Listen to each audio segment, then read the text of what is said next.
Bem-vindo a mais um Giro Sindical. O Giro Sindical é uma parceria entre o DIEESE e o SINDCT. DIEESE é o Departamento Intersindical de Estatísticas e Estudos Socioeconômicos e SINDCT é o Sindicato Nacional dos Servidores Públicos Federais na área de Ciência e Tecnologia no setor aeroespacial. Hoje nós temos como convidado o professor Renato Dagnino. O professor Renato Dagnino é professor titular na Universidade de Campinas, atua no Departamento de Política Científica e Tecnológica, é engenheiro, estudou Ciências Humanas e Economia no Chile e no Brasil, onde se doutorou.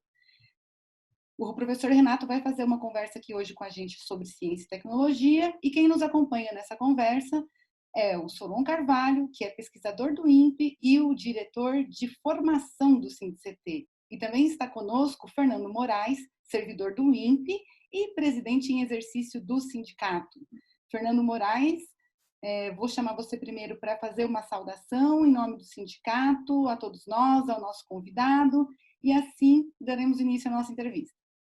Ok, então eu me ponho na situação de abridor desse evento. Meu nome é Fernando Moraes, como a Renata já falou, eu sou vice-presidente do SINDCT, Sindicato Nacional dos Servidores Públicos Federais, na área de Ciência e Tecnologia do setor aeroespacial. No momento, eu estou no exercício da presidência, porque o presidente Ivanil Elisiário Barbosa está afastado temporariamente. O SINDCT é uma entidade que representa os trabalhadores do DCTA, do INPE e do CEMADEI. E o SINDCT, como atividade paralela e de luta, o SINDCT participa e faz a secretaria executiva do Fórum Nacional das Entidades Sindicais das Carreiras de CIT. Carreiras porque tem pesquisa, gestão e tecnologia. Eu queria dar as boas-vindas ao professor doutor Renato, como também ao nosso conhecido professor doutor Solon Carvalho, que é do INPE, faz parte da nossa diretoria.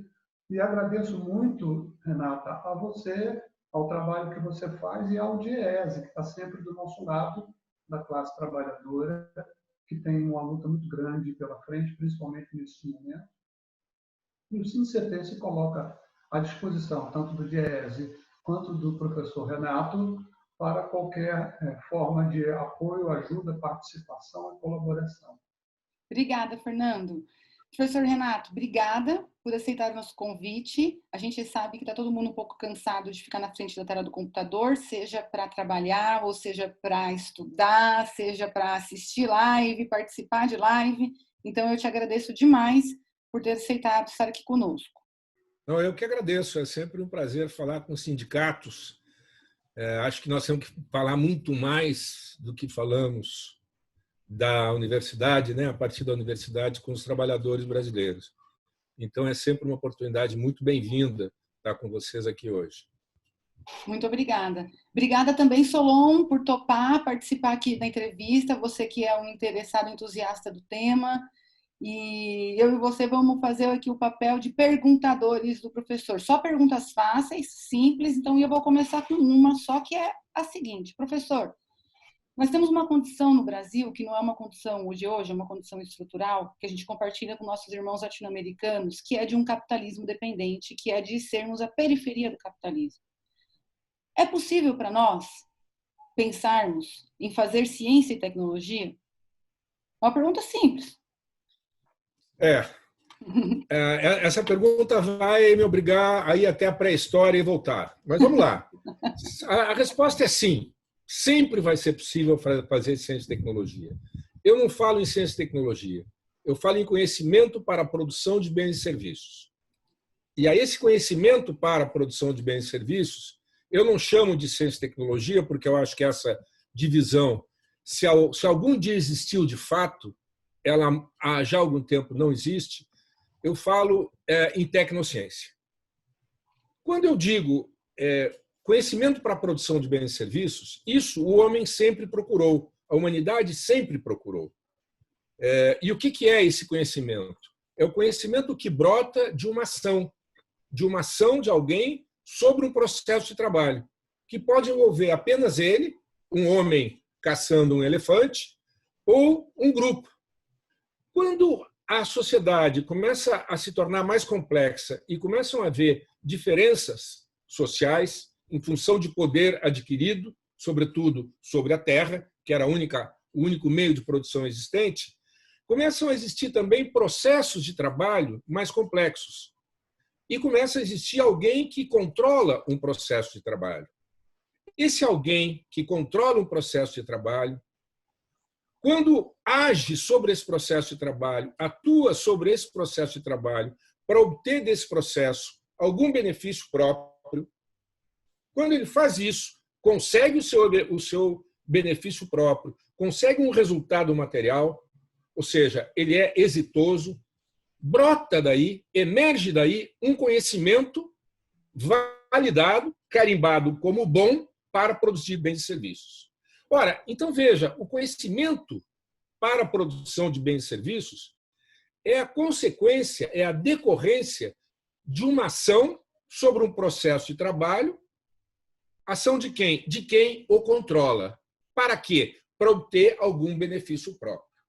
Com essa definição de tecnociência, a gente termina com a ideia de neutralidade, que, lamentavelmente, é tão arraigada ainda na nossa sociedade, em especial na nossa comunidade científica, de achar que o conhecimento, a ciência é neutra, a tecnologia é neutra. Não, não tem nada de neutro. O conhecimento para a produção de bens e serviços, ele nasce carimbado com o interesse de quem domina um processo de trabalho, quem controla um processo de trabalho e que atua sobre ele para obter uma vantagem. De tal maneira que essa diferença entre ciência e tecnologia ela é muito precária. O que aconteceu ao longo da história é que esses grupos sociais, que foram já marcados então pela existência de uma elite econômica que tinha propriedade sobre os meios de produção, essa elite econômica que não metia a mão na massa, que apenas controlava o processo de trabalho, começou a se especializar em conceber modificações no processo de trabalho que poderiam gerar benefícios para a sua classe, para a sua elite. Então, começa a se dissociar, né, uma especialização do trabalho. Os, entre aspas, cientistas e os trabalhadores diretos. E é daí que nasce a ideia falaciosa de que existe uma ciência separada de uma tecnologia, quando, na realidade, o que existe é conhecimento para a produção de bens e serviços. Conhecimento que, como eu disse, brota de uma tentativa de aumentar em qualidade ou em quantidade o resultado de um processo de trabalho. Muito bem.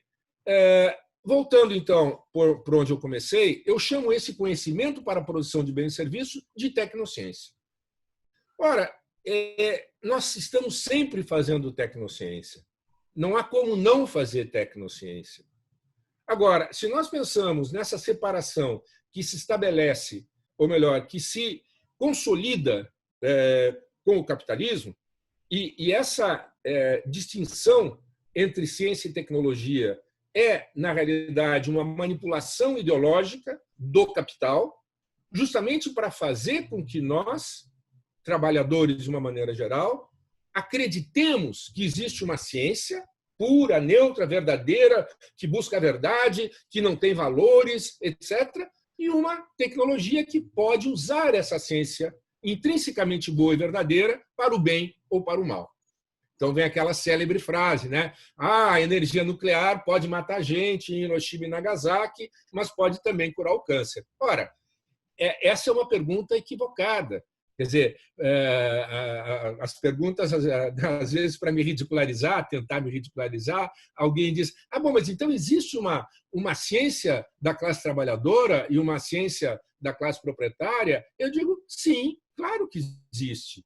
Só que eu não chamo de ciência, eu chamo de tecnociência, eu chamo de conhecimento para a produção de bens e serviços. De tal maneira, então, que uma das coisas que atrapalha enormemente a esquerda achar, quer dizer, confiar numa leitura equivocada de Marx, uma leitura, primeiro leninista e depois stalinista, reforçada com Stalin, a respeito da neutralidade das forças produtivas. Mas é aquela ideia de que as forças produtivas se desenvolvem linear, inexoravelmente, tensionam as relações sociais de produção, e dessa tensão nasce um modo de produção melhor. Então, nós temos escravismo, feudalismo, capitalismo, socialismo e comunismo. Por quê? Porque existe um motorzinho, que são as forças produtivas, que é a tecnociência, e a tecnociência de hoje é melhor que a de ontem, e a de amanhã vai ser melhor que a de hoje. Então, essa visão, que está muito impregnada, lamentavelmente, ainda na esquerda, é que faz com que nós tenhamos tido na América Latina, e em especial no Brasil, onde nós estamos, durante governos democráticos populares, a manutenção de uma política científica tecnológica neoliberal. Lamentavelmente, a política de ciência e tecnologia que nós implementamos, que a coalizão de esquerda implementou no Brasil e em outros países, ela não se diferenciou daquela do neoliberalismo. Por quê? Bom, é muito simples. Se essa tecnociência é neutra, e se eu posso simplesmente me apropriar dela, se a classe trabalhadora pode simplesmente se apropriar dela para construir o socialismo, ou alguma coisa melhor do que esse capitalismo infernal que nós temos, basta eu fazer aqui o que fazem no norte. Basta eu seguir o líder. Afinal, são os países de capitalismo avançado que sabem o que é ciência e tecnologia. Então, vamos fazer aqui o que eles fazem lá. Vejam, eu estou simplificando muito a história, mas simplesmente para fixar o conceito, eu quero dizer o seguinte, que a política científica tecnológica brasileira, a política de ciência, tecnologia e inovação, ela não foi alterada quando ela poderia ser alterada. Diferentemente da política econômica, da política financeira, da política, etc., que o imperialismo estava lá, né, com o relho, né, em cima da gente, a política de ciência e tecnologia poderia ter sido alterada. E hoje nós poderíamos ter um outro aspecto, um outro ambiente nas nossas universidades, nas nossas instituições de pesquisa. Nós poderíamos ter uma tecnociência que efetivamente estivesse a serviço dos mais pobres, que são os que pagam imposto. Imposto esse que paga o nosso salário. Então, se estabelece uma situação muito estranha, muito contraditória, onde nós fazemos pesquisa na universidade, nas instituições públicas de pesquisa, nós fazemos uma pesquisa que tem uma agenda, né? A nossa agenda de pesquisa e de ensino nas nossas universidades brasileiras é uma agenda exógena, é uma agenda dos países avançados, é uma agenda que nós emulamos, que nós replicamos aqui, porque isso é ciência. Segundo essa visão da neutralidade que eu procurei desmontar, e que, lamentavelmente, é hegemônica, né? Nós terminamos fazendo algo que não serve para aqueles que pagam o nosso salário. Eu estou sendo, talvez, demasiadamente radical, e estou generalizando, seguramente, mas eu quero chamar a atenção de que nós perdemos muito tempo e não ganhamos a legitimidade que nós precisávamos. Eu estou falando enquanto universidade, ou nós aí seriam as universidades, os institutos de pesquisa públicos, não ganhamos a legitimidade para nos antepor a um governo, que é o que nós temos, né? Que absolutamente diz não, nós não precisamos disso aí. De fato, no projeto neoliberal periférico do capitalismo que hoje se implanta de uma forma brutal, nós somos muito caros, muito caros. Nós não precisamos. Quer dizer, a classe proprietária não precisa de ciência ou de tecnociência para implementar o seu projeto. Então, a gente se encontra, nesse momento, extremamente debilitado, né, frente a esse processo. Veja, eu estou fazendo uma autocrítica, eu acho que é necessária essa autocrítica, e é muito difícil fazer autocrítica quando a gente está sendo pressionado, né? Quer dizer, normalmente, os nossos aliados dizem, não, espera aí, não é a hora da gente lavar roupa suja, né? Porque aí mesmo os caras vêm em cima. Mas eu acho que eu não concordo. Eu acho que é justamente nos momentos onde a gente está num descenso do movimento social, do movimento popular, é que nós temos que pensar de uma maneira mais articulada, mais eficaz, o momento seguinte.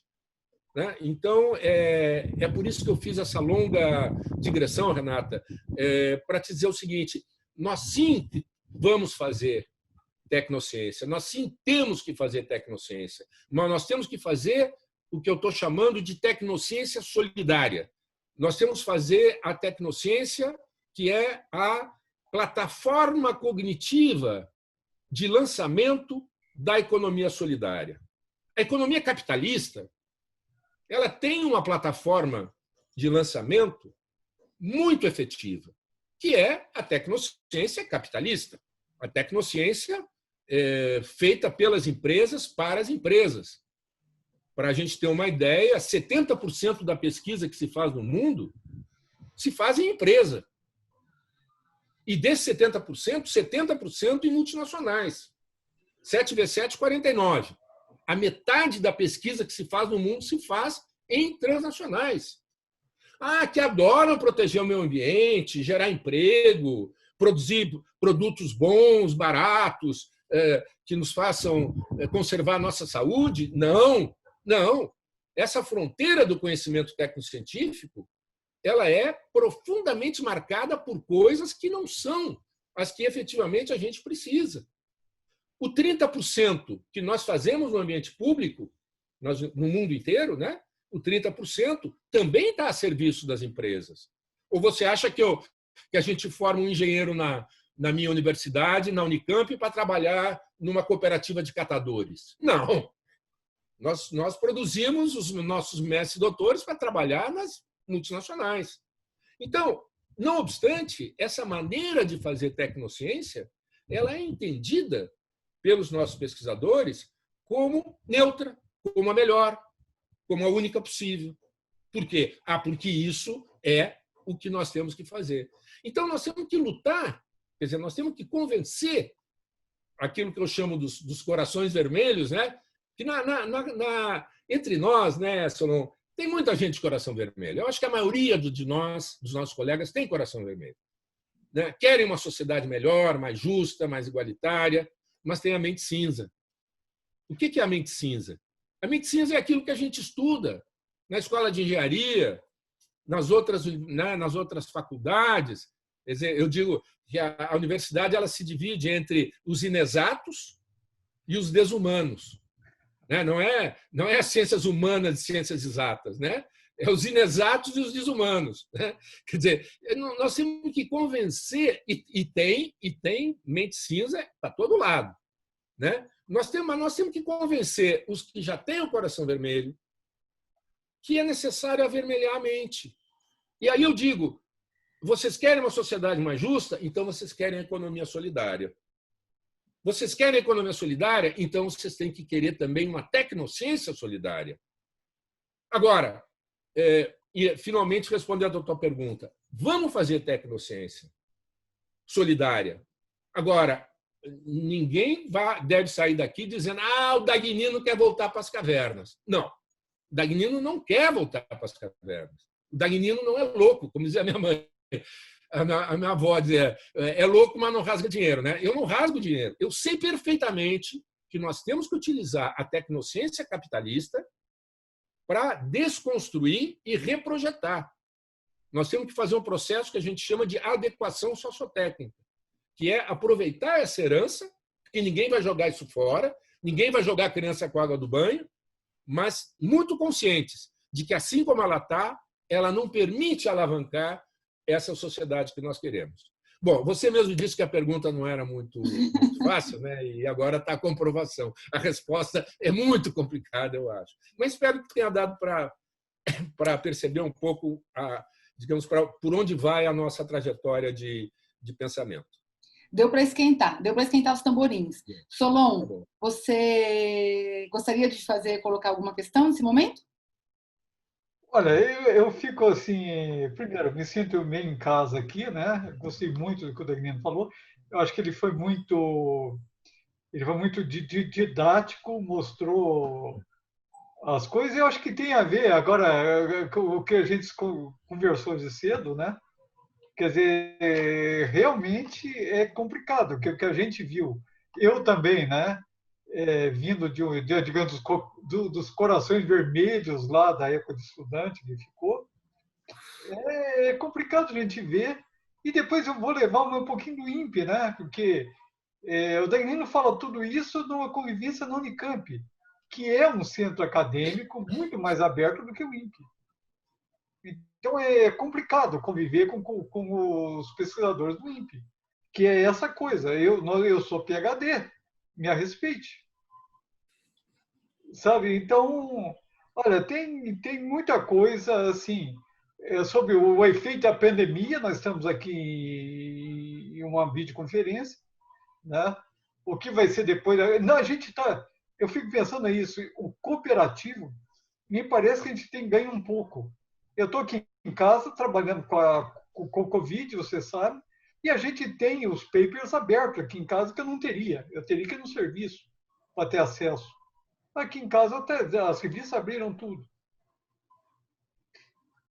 Eu acho que talvez seja cedo, mas é uma preocupação que eu tenho, né? Depois perguntando, em um período de pandemia, o que seria o Brasil pós-pandemia? E o que é moda agora perguntar, né? O que seria o Brasil pós-pandemia? E o que seria o Brasil pós-peste, quando a democracia voltasse um pouquinho? Uhum. Então, eu acho que você bem caracterizou, né?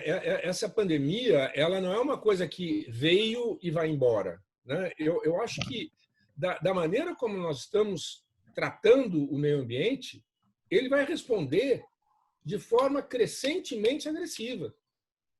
Quer dizer, veio esse bicho e vai vir outro, e vai vir outro, e vai vir outro, até a gente tomar jeito.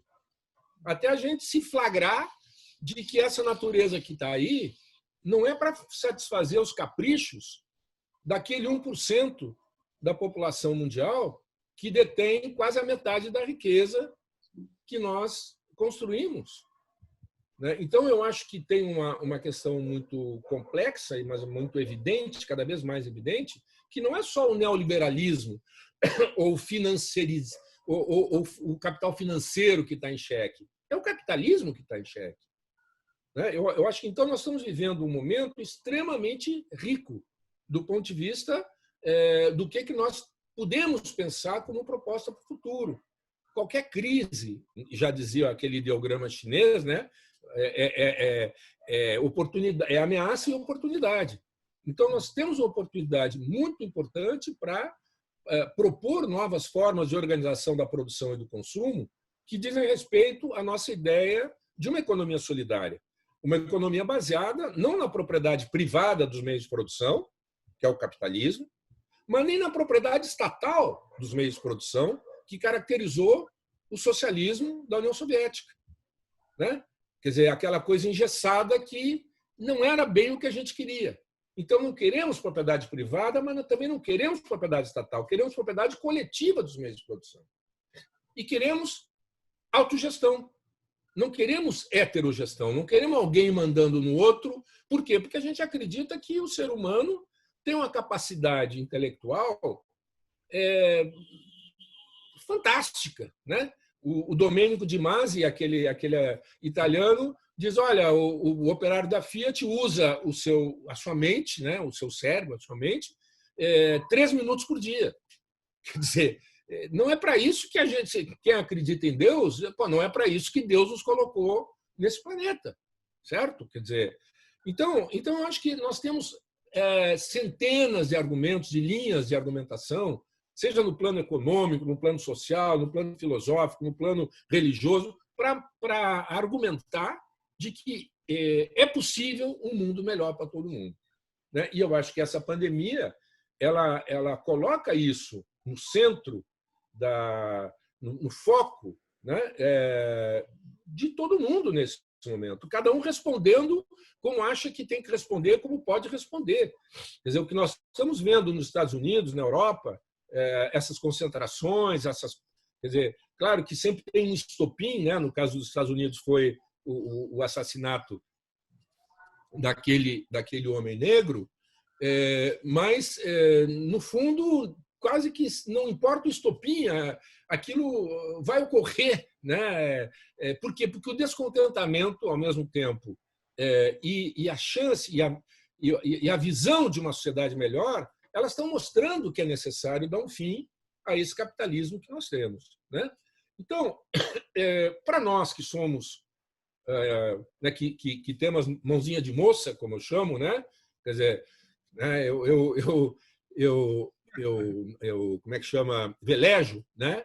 E cada vez que eu aperto a mão de um companheiro lá da vela, né, dos peões lá que né, arrumam os barcos, então eu fico envergonhado, né, porque a minha mão é uma mãozinha de moça. Então, nós que temos mãozinha de moça, nós temos que ajudar esse processo fazendo o que nós estamos fazendo aqui. Quer dizer, eu diferentemente, bom, você também lá no INPE, você dá aula. É interessante, né, que a tua visão da Unicamp ela é totalmente realista, viu?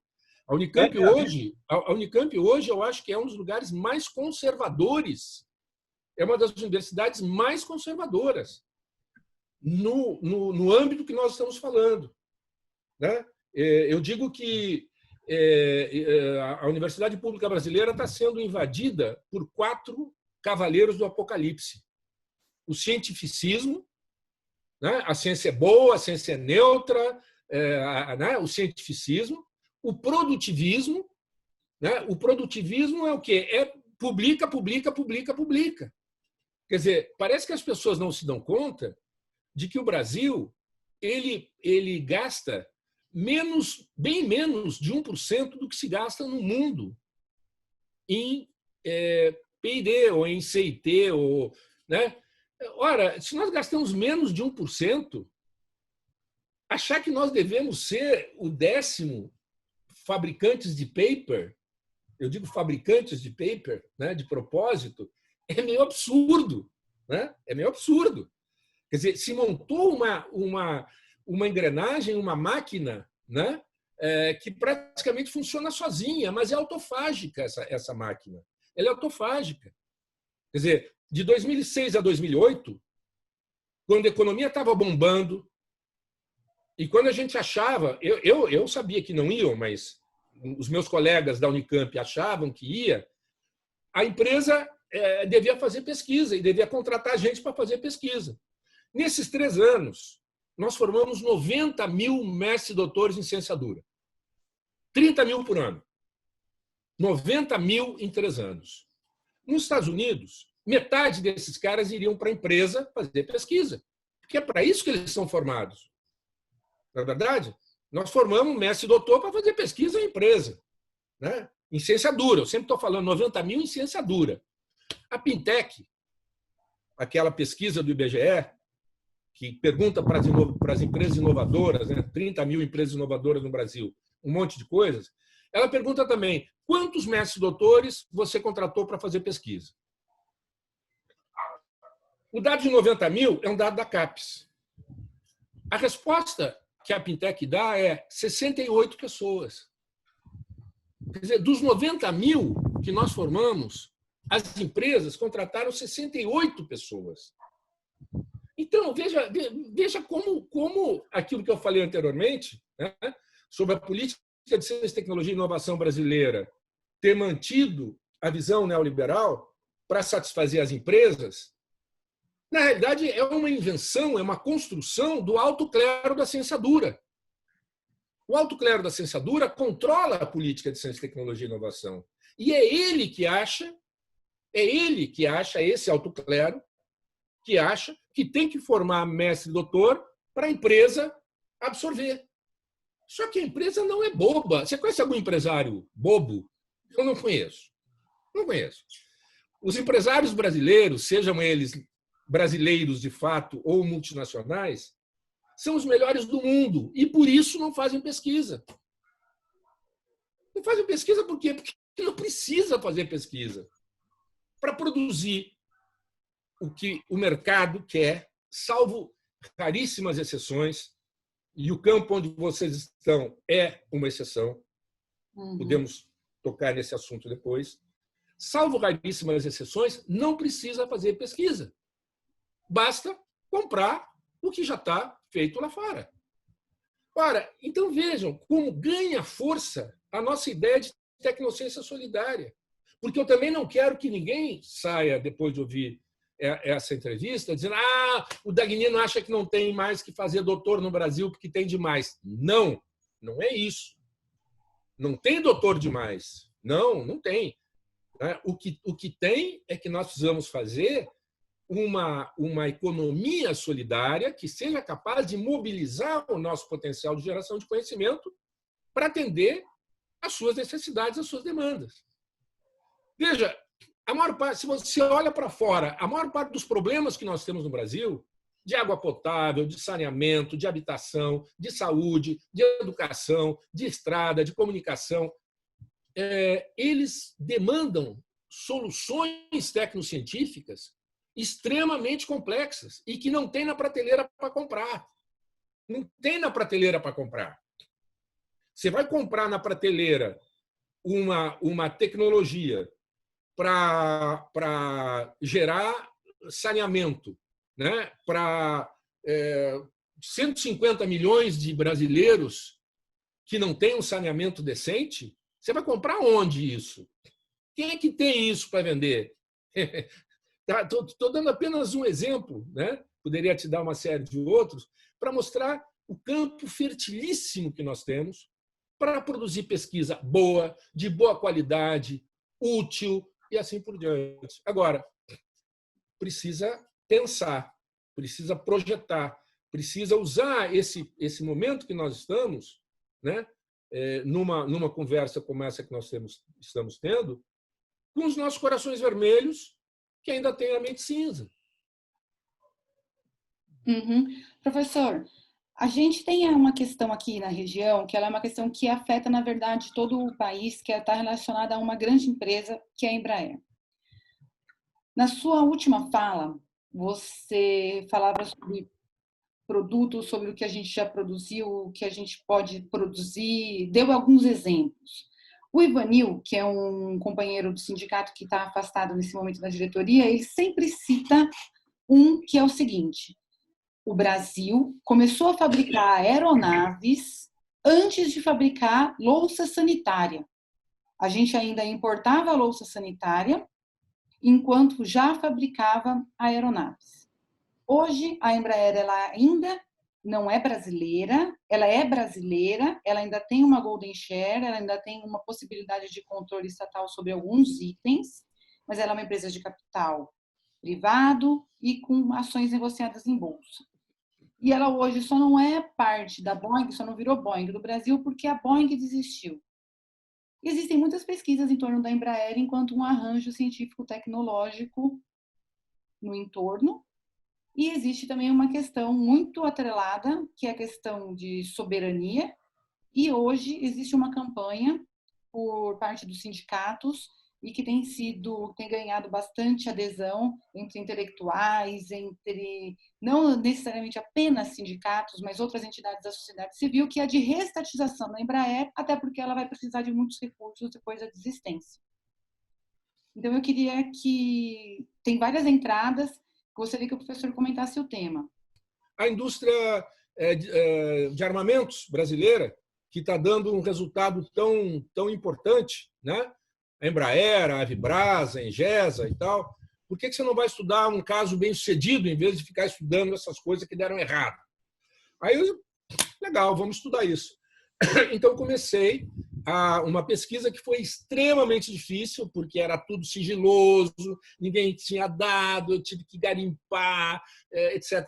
Mas comecei essa pesquisa, fiquei quase 10 anos, 6, sei lá, fazendo essa tese de doutorado sobre a indústria de armamentos brasileira. E isso me levou a estudar profundamente a Embraer, para entender o que a Embraer tinha feito, né? Como é que a Embraer tinha logrado um sistema de engenharia de sistemas, né? Que permitiu ela pegar um... Claro que não foi assim, mas você pega um avião e diz, bom, isso aqui eu sei fazer, eu vou fazer, isso aqui eu vou comprar fora, isso aqui eu vou encomendar aqui no Brasil, isso aqui eu vou ter que importar caixa preta, e assim por diante, e deu o Brasil. Deu o Bandeirante. Na realidade, o Bandeirante voou antes da Embraer existir. E por que o Bandeirante voou antes da Embraer existir? Porque os militares vieram na Segunda Guerra Mundial e disseram, eu quero um avião. Né? E, sim, senhor, é difícil, nós não temos nem louça sanitária, né? Mas vocês querem avião? Vamos fazer. Então, em 49 se cria o CTA, logo depois o ITA, etc. E vamos fazer o avião que os caras querem. Né? Muito bem. O que está mostrando que nós temos um potencial tecnocientífico nesse país, e hoje, então, ele é muito grande, né? Mas já era razoável naquele momento, para fazer um avião. E nós fizemos um avião. Agora, nós fizemos um avião por quê? Porque havia uma elite de poder, nesse caso, poder político, que dizia, eu quero um avião. E não era novo isso. Lá, no final do século XIX, com a praga do café, uma elite econômica disse, eu quero uma coisa porque o café está morrendo. E do café depende o Brasil. Depende a elite cafeeira. Criou-se o Instituto Agronômico, que está lá até hoje, né? Meio despedaçado, mas está lá até hoje, e vocês sabem bem do que eu estou falando. E criou-se o Instituto, o que veio a ser a Fiocruz, o Adolfo Lutz, etc. Por quê? Porque eram coisas que não dava para fazer os 3 bons negócios que se faz com tecnologia. Nenhuma empresa e nenhum país no mundo, na história, vai desenvolver tecnologia se puder roubar, copiar ou comprar. Roubar, copiar ou comprar. Vamos olhar a história da tecnologia no mundo. Vamos olhar o Japão, vamos olhar a Coreia, vamos olhar a China, vamos olhar... Sempre é roubar, copiar ou comprar. Você não tinha como roubar, copiar ou comprar a tecnologia, o pacote, para produzir um avião. Era muito mais barato comprar um avião pronto? Claro que era, mas não era isso que os militares queriam. No caso da praga do café, no caso da febre amarela, etc., mesma coisa, não tinha como comprar isso. Quer dizer, em 70, se não me engano, 70 na década de 70, começo da década de 70, se cria a Embrapa. Por que se cria a Embrapa? Porque o que é hoje o gigante do agronegócio queria fazer com que o Cerrado permitisse criar gado e plantar soja. E quem é que sabia fazer isso? Ninguém sabia. Então, o que nós temos que fazer? Temos que fazer pesquisa. Fizemos? Claro que fizemos. Sabemos fazer. Outro exemplo, bem conhecido também, Petrobras. Cadê o petróleo? Está lá no fundão. Quem é que sabe? Ninguém. Não sei quem não sabia ninguém. Bom, quem é que tem que saber? Nós. Então, vamos lá na COP, vamos fazer o centro de pesquisa, o CEMPES. Então, o que eu estou querendo dizer? Quando existe uma elite de poder econômico ou político, né, que demande conhecimento para o seu projeto de poder, esse conhecimento é produzido. A gente acha um jeito de fazer. É difícil fazer um avião no Brasil nos anos 60, 70, 80? Claro que é difícil, mas deu para fazer. Então, a Embraer ela tem uma história extremamente interessante do ponto de vista tecnocientífico. Não é um exemplo, veja, não é. Quem acha que.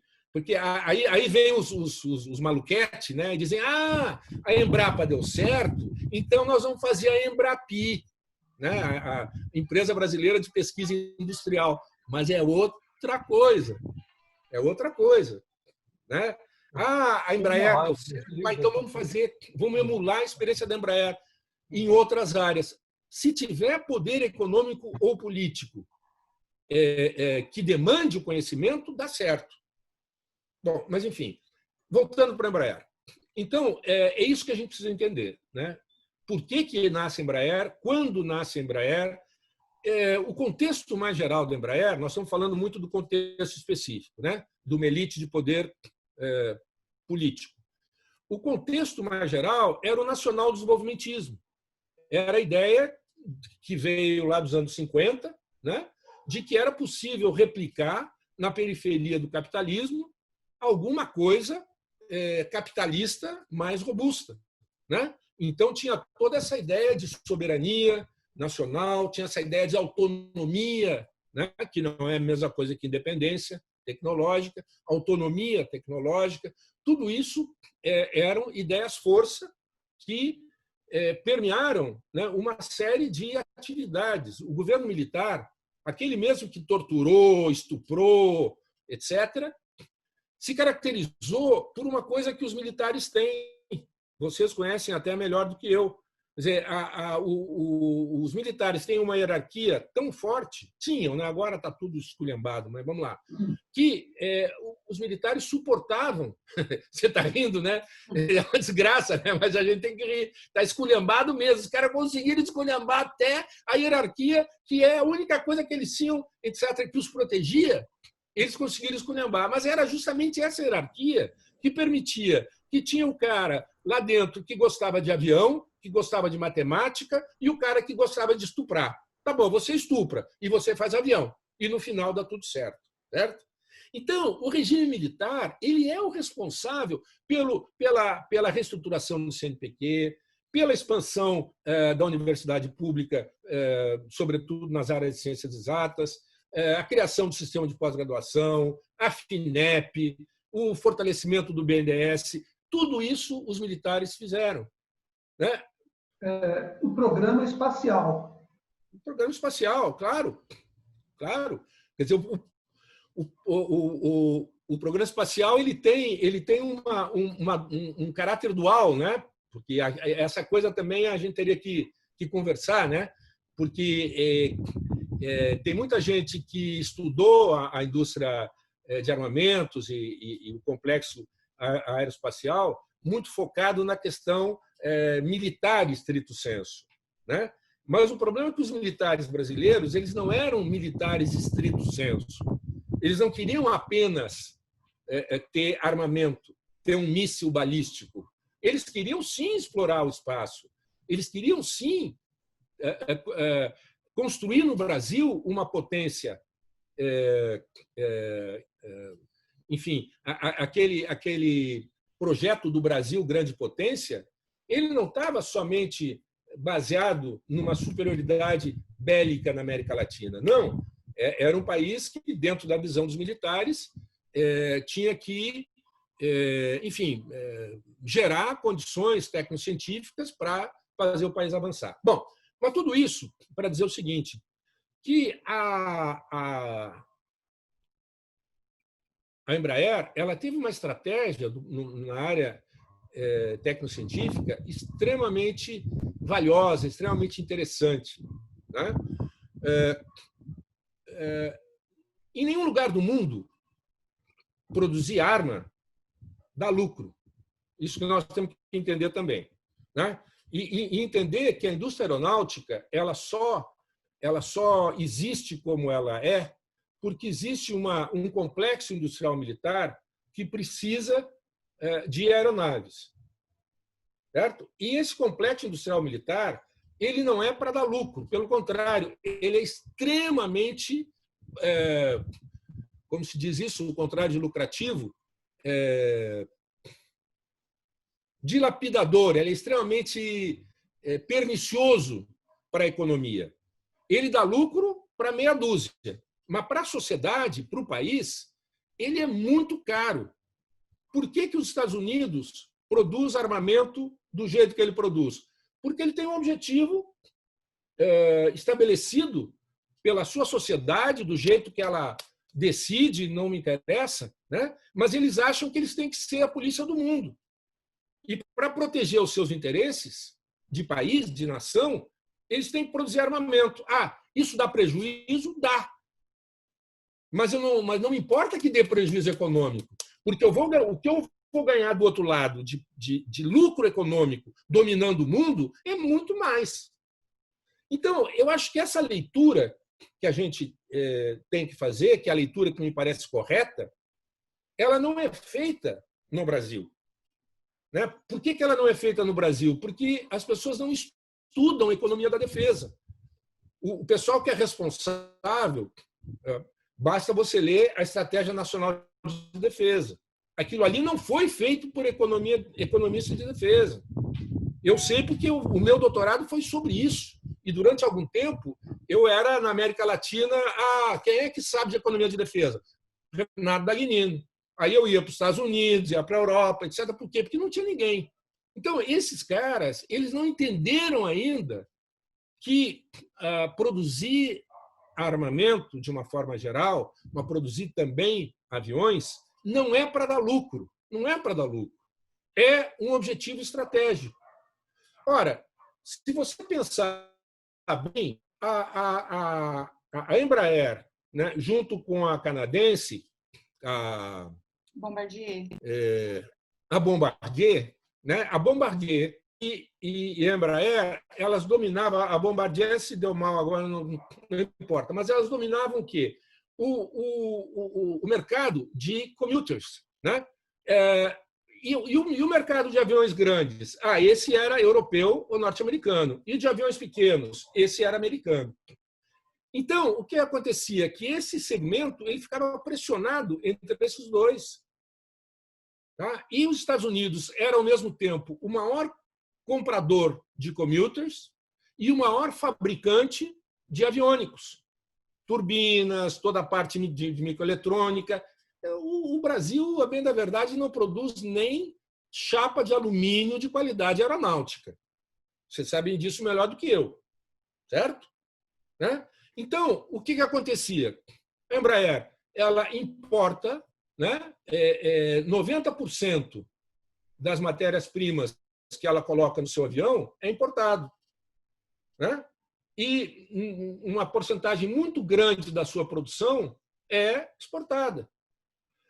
E os Estados Unidos, o que faz os Estados Unidos? Ela é monopsônico, quase monopsônico, né, na compra do avião e quase oligopólico na venda dos aviônicos. Então, ela tem um poder de fixação de preço do insumo e do produto. E a Embraer fica onde? A Embraer fica no meio. Né? E a Bombardier fica no meio, se digladiando, competindo entre si para oferecer condições mais vantajosas. Então, essa é a história dos últimos 20, 30 anos, 20 anos da Embraer. Uma empresa que teve um passado glorioso, né? Mas que, sobretudo após a sua privatização, passou a ser, eu uso, não quero usar essa palavra porque ela é muito forte, mas ela passou a ser quase que uma montadora, né, de equipamentos de alta complexidade tecnológica. Né? O que não desmerece absolutamente a qualidade do pessoal que nós temos lá. Né? E por que ela consegue? Por que ela conseguiu se manter no mercado?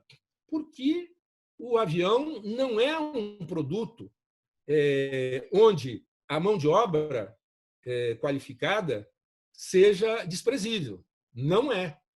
É muito diferente a indústria automobilística, você sabe melhor do que eu, a indústria automobilística, ou sei lá o quê, da indústria aeronáutica. É uma coisa que tem um saber, né? Uma expertise, né? do trabalhador direto bastante complexa. Então, agora, dito tudo isso, que precisa a gente entender, eu acho, para poder depois saber, e agora? O que a gente faz? Né? Porque a tua pergunta e a pergunta do sindicato, a pergunta do povo de São José, etc., é isso. O que nós vamos fazer com esse complexo aeroespacial que nós temos na cidade? Quer dizer, isso aí pode ser... Quer dizer, a gente pode esperar que o mundo volte a ser como era? Não, eu acho que não. A gente estava falando há pouco na pandemia e no pós-pandemia. Né? E temos que entender que esse pós-pandemia começa amanhã. Né? o que nós vamos fazer com ele, quer dizer, o que nós vamos fazer, quem sou eu para dizer nós, né? Mas o que pode ser feito, né, frente a esse cenário, né, onde nós estamos, de pandemia, que é relativamente recente, e uma crise do setor que se arrasta ao longo de mais de 10 anos e que teve na venda para a Boeing uma solução, né? Uma solução que enterra quase que de uma vez por todas, né? E não é à toa que esse acordo surgiu quando o Brasil já estava ladeira abaixo, né? Enterra qualquer sonho de soberania e de ter um papel importante no cenário internacional. Porque eu acho que isso também a gente teria que ter entendido, né? Que uma coisa é você brigar com um cachorro grande, né? Quer dizer, com um cachorro grande é complicado a gente brigar. Agora, nós temos uma América Latina, nós temos uma América do Sul, nós temos uma África, nós temos países com os quais nós temos uma enorme responsabilidade de construir relações econômicas, sociais, culturais e de poder para se confrontar com o poder hegemônico, né? Então, essa sensibilidade hoje ela inexiste. Hoje, esse governo que está aí, o que ele quer é lamber as botas, para não dizer coisa pior, do imperialismo norte-americano. Então, é uma situação muito, muito difícil. Eu não me atrevo, nesse momento, Renata, a responder a tua pergunta, mas eu espero ter dado alguns elementos, alguns critérios, né, para que a gente possa, para que seja possível tomar uma decisão a esse respeito. Porque uma coisa é a gente tomar decisão sem ter os elementos necessários. Então, eu acho que tem que entender um pouco da história da Embraer, tem que entender as dificuldades que nós temos, tem que entender o custo afundado que tem na Embraer. Quer dizer, desde o terreno até a criação do CTA, a geração de milhares de engenheiros aeronáuticos que nós formamos nesse país ao longo desses anos todos. Engenheiros que, diga-se de passagem, né? Quando a gente vai ver, onde é que estão os engenheiros que saíram do ITA? Estão na Avenida Paulista, trabalhando para o mercado financeiro. É para isso que a gente formou? Não foi, né? Foi para outra coisa. Então, até esse tipo de questão nós temos que levar em conta para tomar uma decisão que seja a melhor para todos nós, para todos os brasileiros.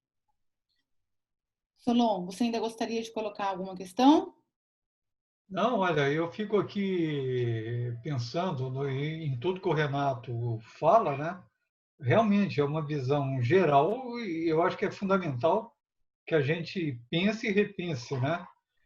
Porque a gente fica tão preso aos momentos, aos problemas imediatos, que a gente não tem tempo de pensar nesse nível, no nível um pouco mais filosófico, não sei se é essa palavra, né? Porque... Estratégico. Oi? Estratégico. Estratégico, essa é a palavra. Porque o que eu penso é o seguinte, a gente está numa situação de pandemia, tá? Agora, atualmente, por exemplo, o INPE teve, no ano passado, a história da demissão do diretor, foi colocado o interventor no lugar, que é um oficial de alta patente. Como está acontecendo agora, uma reestruturação geral do INPE, simplesmente o cara fez em 20 dias. Ordem dada é ordem cumprida. Para a gente da pesquisa, escutar uma coisa dessa me chocou a primeira vez que eu vi. Ordem dada é ordem para ser discutida, para mim. Não, mas isso é coisa de cientista louco, né? Ordem dada é ordem cumprida. Então, como é que a gente fica? Nós estamos numa situação, Renato, que, olha, o que a gente vai fazer, entendeu, para sair disso?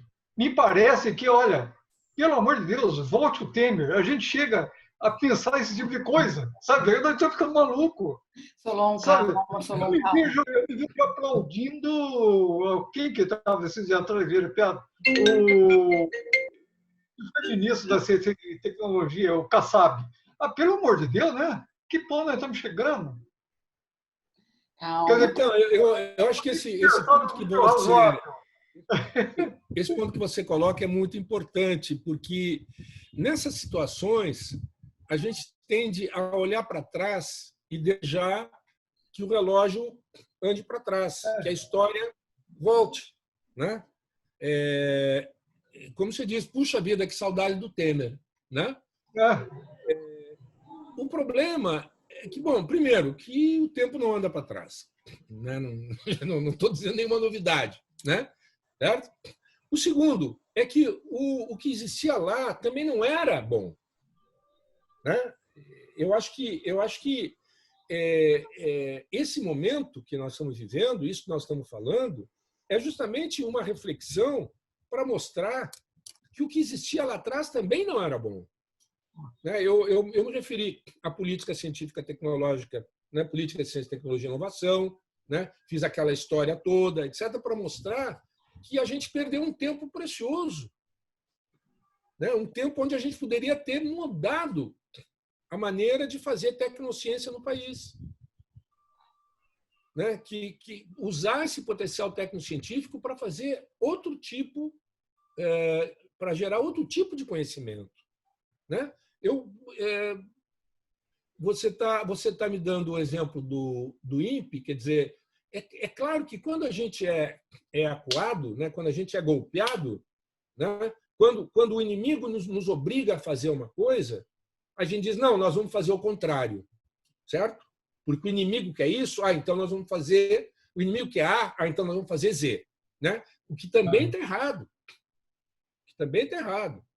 Quer dizer, o inimigo quer que a gente faça A, mas isso não quer dizer que a gente deva fazer Z.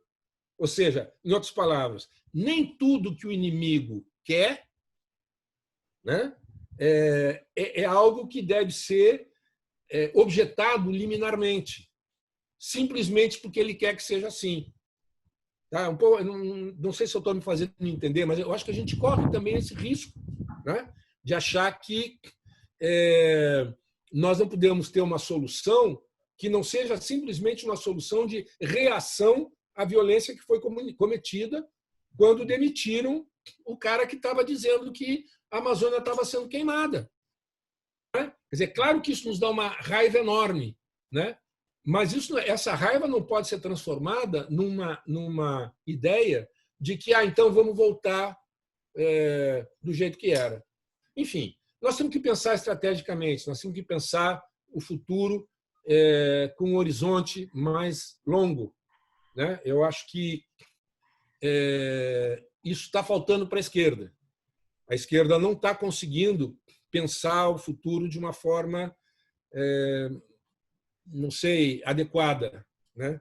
Eu acho que a gente está sendo muito pressionado e está sendo quase que obrigado a responder de forma reativa e não de forma proativa, né? Então, eu acho que é nesse momento em que a gente, que ao mesmo que é meio anfíbio, né, que ocupa o terreno, né, que sabe nadar ou que sabe caminhar na terra e gosta, na terra que eu digo é na ciência, né, no racional. A gente é acostumado, a gente foi formado para isso, né? Então a gente é um animal que anda na terra, mas gosta de nadar.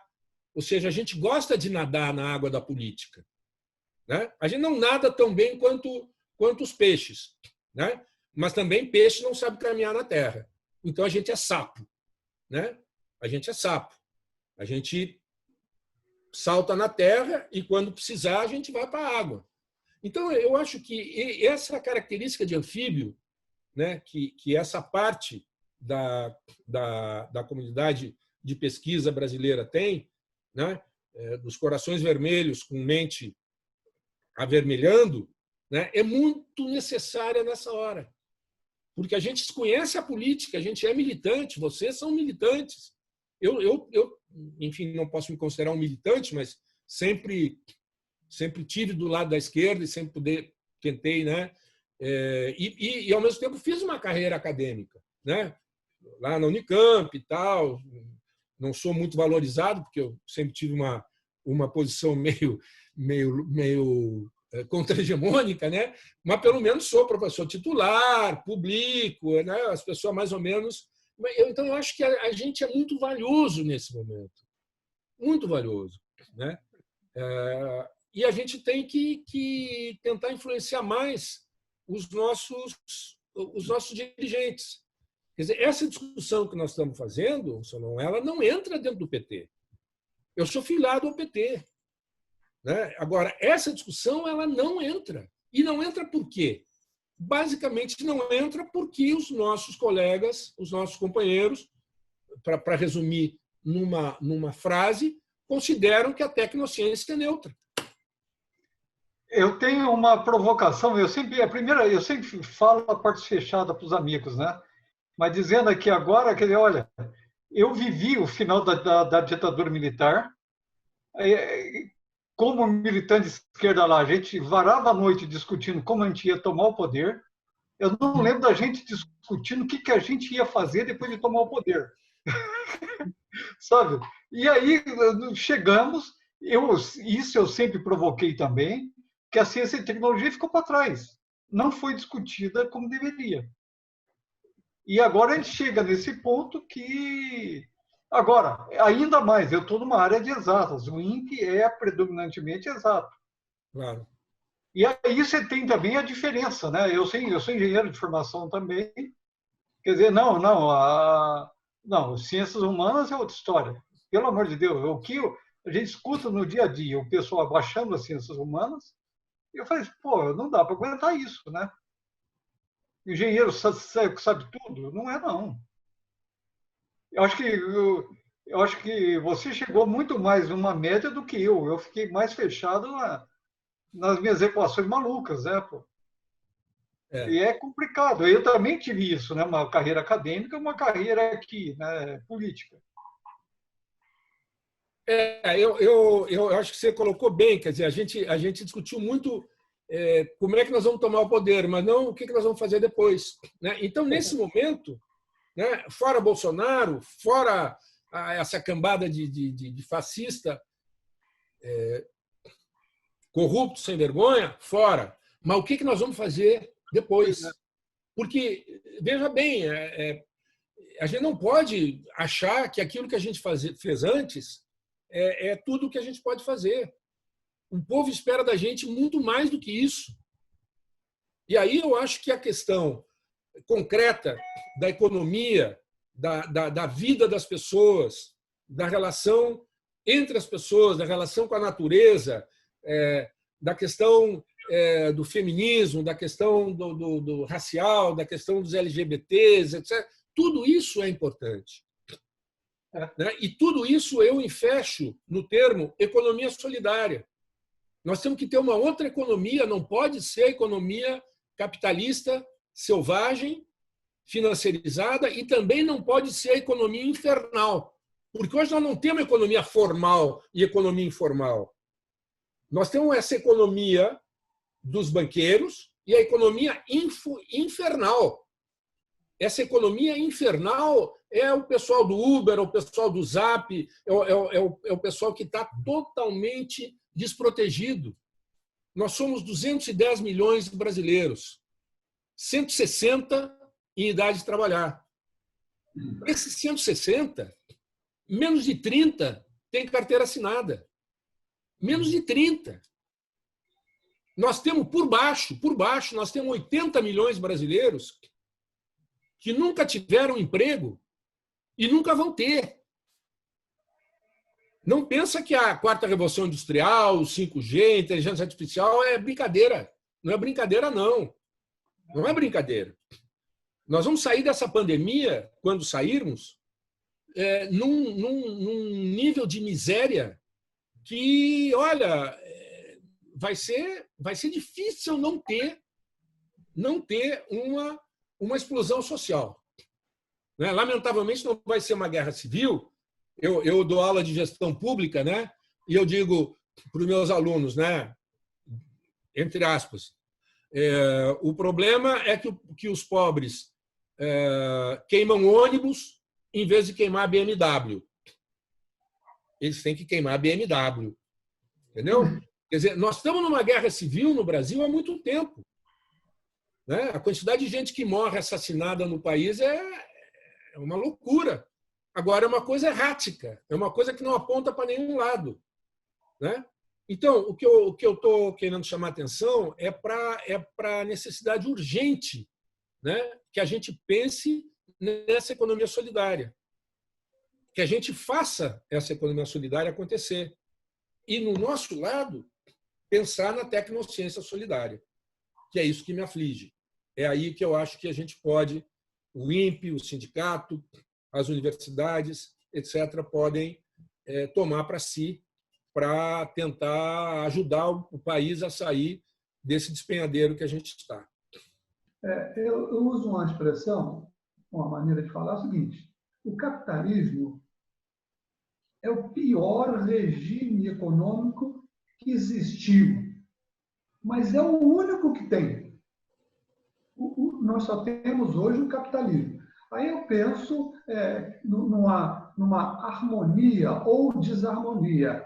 Nós teríamos que ter algo semelhante ao capitalismo social, não sei como se faz isso, ou um socialismo capitalizado. Não sei se isso encontra lastro no que o professor Renato tem falado, mas é uma maneira de engenheiro que não fez o ITA, portanto não foi trabalhar na Paulista, lá no Itaú ou outro, mas é uma maneira do engenheiro sindicalista ver, e que também é filiado ao PT, pelo menos acho que era, eles não me mandam mais cartinha nem conta para depositar lá no banco para ajudar, mas era filiado. Então, é a minha maneira de ver a coisa. Ou o capitalismo socializado ou o socialismo com capital. É isso.